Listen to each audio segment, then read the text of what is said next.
If you understand the principles and the laws that govern the universe, that it makes life so easy.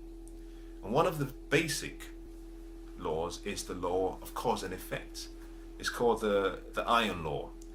Now, some people know it as the law of sowing and reaping, and it simply means that whatever you sow, you reap. But there is another part to the law, which is really that you never get back what you sow. You always get back either multiples of what you sow, or you might get back less than what you sow. There's no guarantee. You don't get back exactly what you put in. But what the soil says, and this is the truth, a soil always says, I'm neutral. I'm blind, which means I don't really care about your ethnicity. I don't care about your race. I don't care about your color. I don't care about whether you're male or female. I don't care about whether you're rich or poor.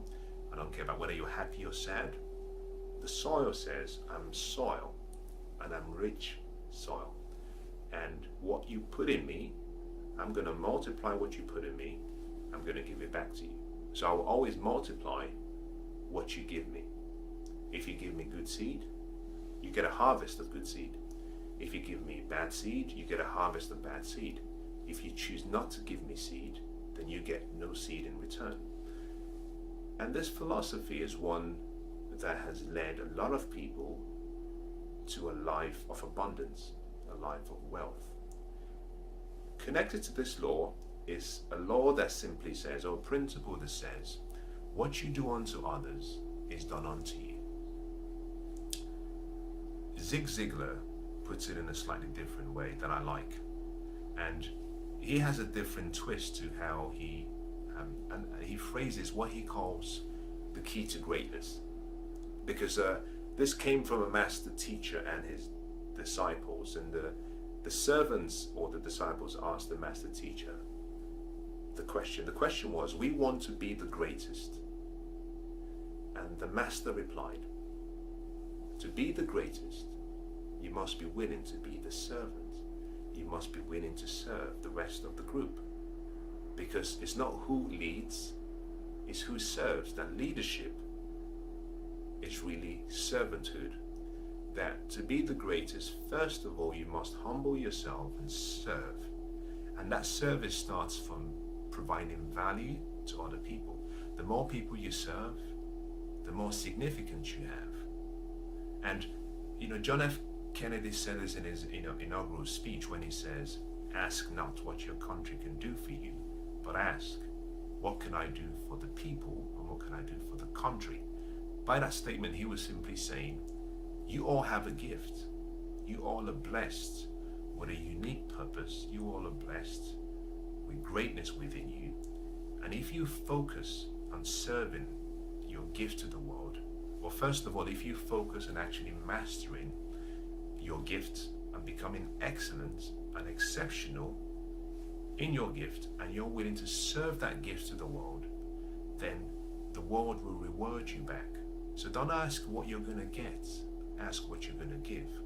And that's so powerful about life, because actually most people think about giving and receiving as perhaps something that has to be done. It's more of a, it's a chore. I believe that actually it's a fundamental part of existence in life, and that is that you have to keep circulating the value that you create. You keep circulating whatever life is given, that the world continues because it goes through a cycle, and it simply keeps recirculating what it has. And so in the same way, one of the things you have to do is decide that I'm going to be the kind of person that adds value. Now, the companies that thrive and succeed the most are companies that focus more on giving. Companies that focus on what value can we create? How do we amaze the customers? How do we add value? Now, Mary Kay Ash, she made a very profound statement. She says, every day imagine that the people you come across or the people you interact with are wearing a sign that says, make me feel important. And that is so important. And that applies to everything in life. including businesses, is that if you see businesses and your clients and your customers as people that you want to amaze, you don't just want to please them, you just don't want to satisfy them, but you want to amaze them, then it becomes a lot easier for you to give them more value than they pay for. And if you give more value than you pay for, you will always be successful. Now, going back to the statement from Zig Ziglar, he says, you can have anything or everything you want if you would just help enough people get what they want.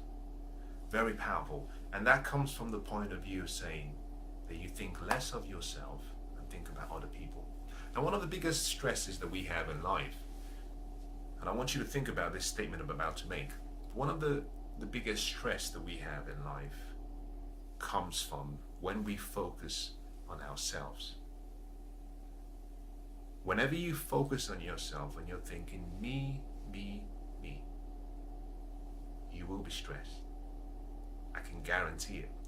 Whenever you're focused on yourself alone or your immediate family, whenever you're focused on simply receiving, you'll be stressed, because that takes you away from the zone of love to a zone of receiving.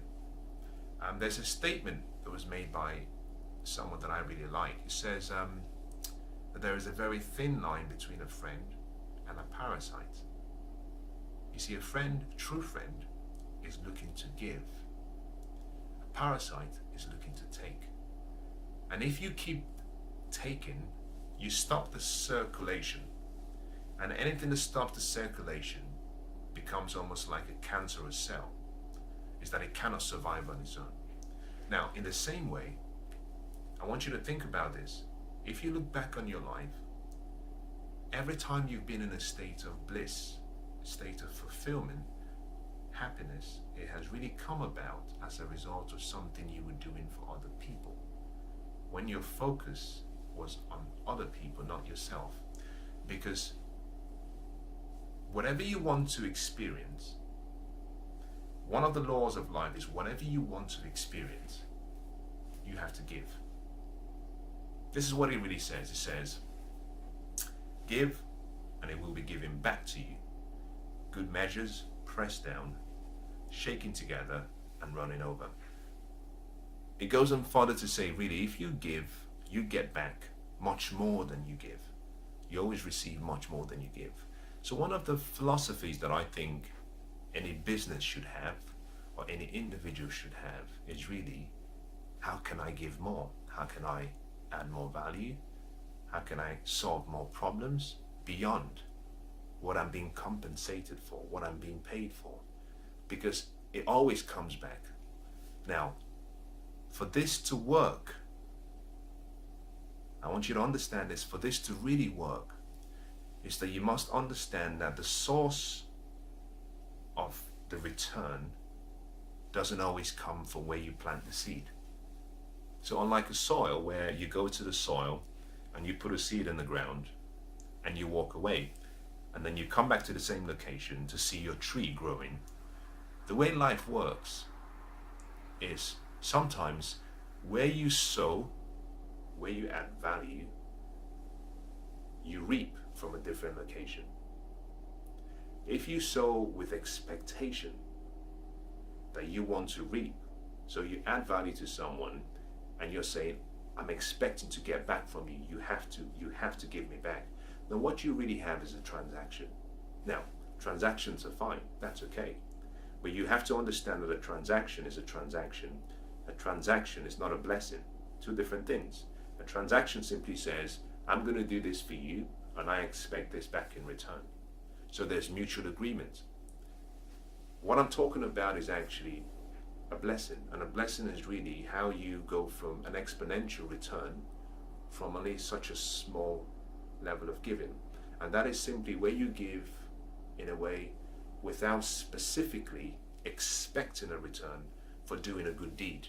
Where you simply say, I'm going to give love. If it comes back, that's fine. If it doesn't come back, that's okay. And in most cases, those who are living the abundant life and who live in a fulfilled life are those who have really mastered the art of giving.